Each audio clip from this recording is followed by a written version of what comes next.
네, 예고해드린 대로 홍준표 국민의힘 대선 경선 후보와 이야기 나눠보는 시간 갖겠습니다. 네, 후보님 어서 오십시오. 예, 예. 네, 먼저 이 4강 오르신 거 축하드립니다. 예, 예. 고맙습니다. 또 어제 결과를 어떻게 보셨는지 좀 궁금한데요. 이게 나경원 후보냐 안철수 후보냐 여러 관측이 있었지만 안철수 후보, 탄핵 찬성인 안철수 후보가 올라오면서 윤석열 전 대통령 영향력이 떨어진 거 아니냐. 그거는 아니고 네. 국민 경선을 했기 때문에 아마 당원도 포함된 경선을 했다면 네. 나경원 후보가 올라왔을 겁니다.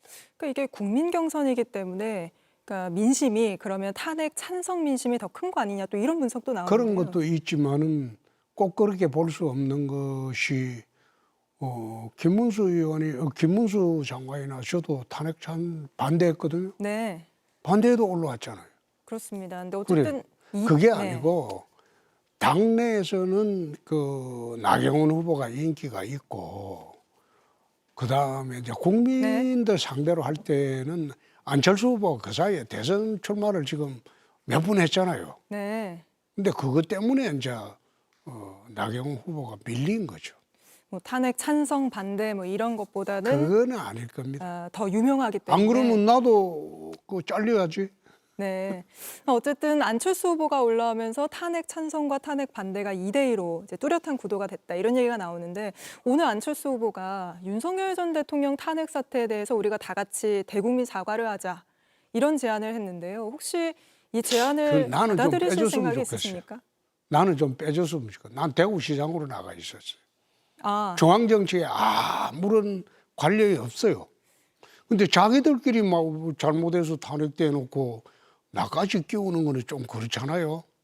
대국민 사과는 뭐 모든 후보가 이제 후보 차원에서 하자 이런 취지였는데요. 그건 내 후보 되면 대국민 경선 사과는 후보. 내가 후보 되면 검토를 하겠습니다.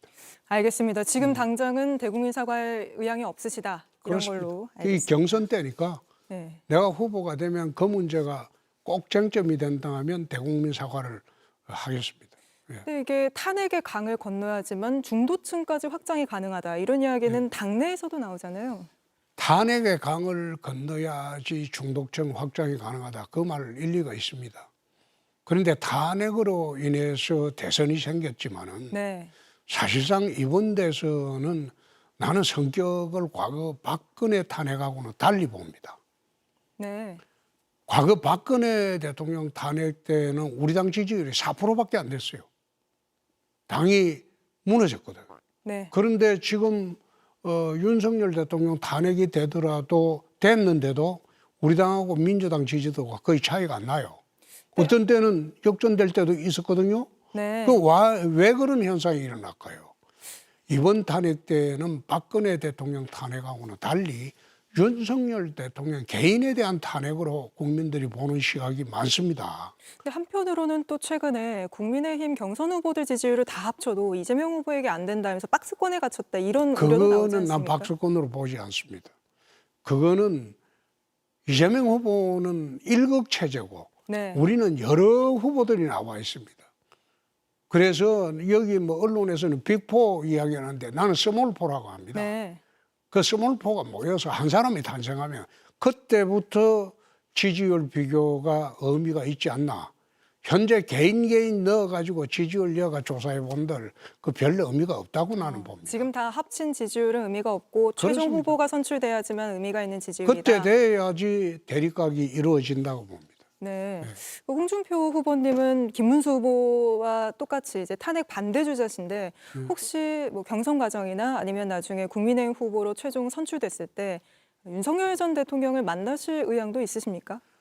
지금 윤석열 대통령 선거가 아니에요. 네.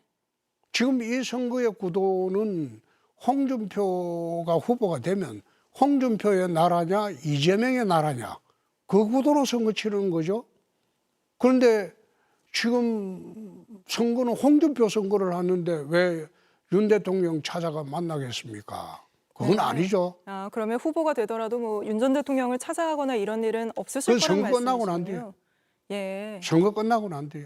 네, 알겠습니다. 또 탄핵 이야기는 여기까지 하고요. 명태균 씨 관련 의혹도 좀 질문을 드리고 싶은데 최측근이 후보님의 최측근이 지난 대선 경선 때 명태균 씨에게 당원 명부를 건네주고 또 여론조사 비용도 대납했다는 의혹이 이어지고 있는데 이분이 또 최근에 출국한 사실이 알려지면서 보도가 많이 나오고 있는데요. 그 최측근은 아닙니다.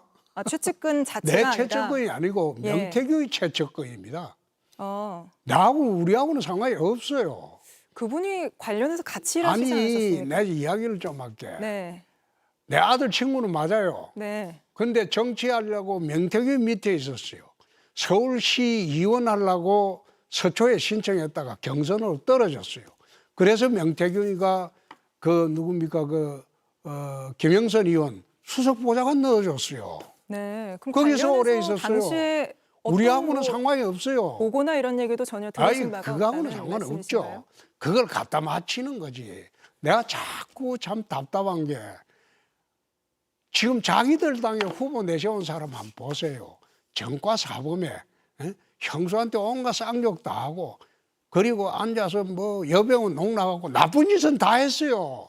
그런 사람을 후보 내세워가지고 아무런 관련 없는 명태균 사건 운운하는 거 보면서 내가 참 답답하다고 보는 게 강도가 무단의 행동은 했냐 안 했냐 그거 따지는 겁니다. 네. 다른 사람 보고 자기들 후보한테 가서 그걸 갖다가 다 해명하고 이런 중범죄자가 대선에 나와도 되느냐 이래 물어보고 난 뒤에 나한테 와서 관련이 있냐 없냐 따져야지. 네, 지금 도대체 자기들은 수천억의 배임 사건 저질러 가지고 지금 재판 네. 중인데 그거는 한마디도 안 하고 뭐 남의 앉아서 그게 여론조사 비용을 몇 푼을 대납했냐 이거 따지는 게 나는 참 진짜 네. 가짜다 이 말이에요. 민주당에 대해서 얘기를 하셨는데 민주당 얘기 외에도 또 한독수 대행 얘기도 마지막으로 좀 질문을 드리고 네. 싶은데요. 한독수 대행 출마에 대해서 오늘 비상식적이다 이렇게 강하게 이야기를 비상식은 하셨는데 맞아요. 네? 비상식은 맞는데 예. 비상식을 깨고 출마하신다면 얼마든지 받아줍니다. 근데 왜 한독수 대행이 지금 국민의힘 같은 경우에는 경선이 한창 진행 중인데 네. 왜 당 내에서도 그렇고 지지층 사이에서도 그렇고 한독수 대행이 출마해야 한다는 얘기가 계속 나올까요? 내가 겁나거든. 홍준표 후보를 막기 위해서다. 내가 겁나거든. 한독수 대행 출마를 권하는 거는요. 그렇습니다. 왜 그러니까 그렇게 거기에 대해서는 내가 더 이야기하기 어려운데 네. 내부 사정이 좀 있어요. 어렵지만은 내부 사정이요? 네, 내부 사정이 좀 있는데 한덕수 대행이 나오든 어떻게 하든 나는 거기에 구애되지 않습니다. 내가 가는 길만 가고 얼마든지 와서 어떤 식으로든 이야기해도 내가 다 받아줍니다. 알겠습니다. 오늘 저희가 준비한 시간이 이미 지나버려서요. 오늘 말씀은 여기까지 들어야 할 것 같습니다. 후보님 남은 경선 잘 치르시고 네. 본선에서 뵐 수 있게 되면 또 출연 부탁드리겠습니다. 알겠습니다. 고맙습니다. 고맙습니다.